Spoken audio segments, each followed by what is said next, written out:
District and session courts اسلام آباد میں بانی پی ٹی آئی کے خلاف 9 مئی اور دیگر 5 کیسز کی سماعت۔ عدالت نے 9 مئی سمیت دیگر 5 مقدمات میں بانی پی ٹی آئی کی گرفتاری سے روک دیا۔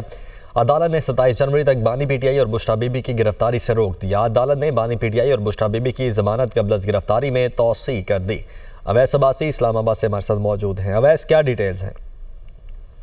جی بالکل، دیکھیے ایڈیشنل ڈسٹرکٹ اینڈ سیشن جج محمد افضل مجروکہ نے کیس پر سماعت کی ہے۔ کیس میں بانی پی ٹی آئی کے خلاف 9 مئی اور دیگر 5 کیسز کی جو سماعت ہوئی ہے، اس میں عدالت نے 9 مئی سمیت دیگر 5 مقدمات میں بانی پی ٹی آئی کو گرفتاری سے روک دیا۔ اس کے ساتھ عدالت نے 27 جنوری تک متعلقہ مقدمات میں بانی پی ٹی آئی اور بشریٰ بی بی کی گرفتاری سے بھی روک دیا ہے۔ عدالت نے بانی پی ٹی آئی اور بشریٰ بی بی کی ضمانت قبل از گرفتاری میں توسیع کر دی۔ عدالت نے اگلی سماعت میں بانی پی ٹی آئی کو عدالت میں بذریعہ ویڈیو لنک جو ہے وہ پیش کرنے کی ہدایت کی ہے۔ اس کے ساتھ ساتھ جو ہے بانی پی ٹی آئی کی عدم دستیابی کے باعث ضمانت کی درخواستوں پر جو ہے دلائل نہیں ہو سکے۔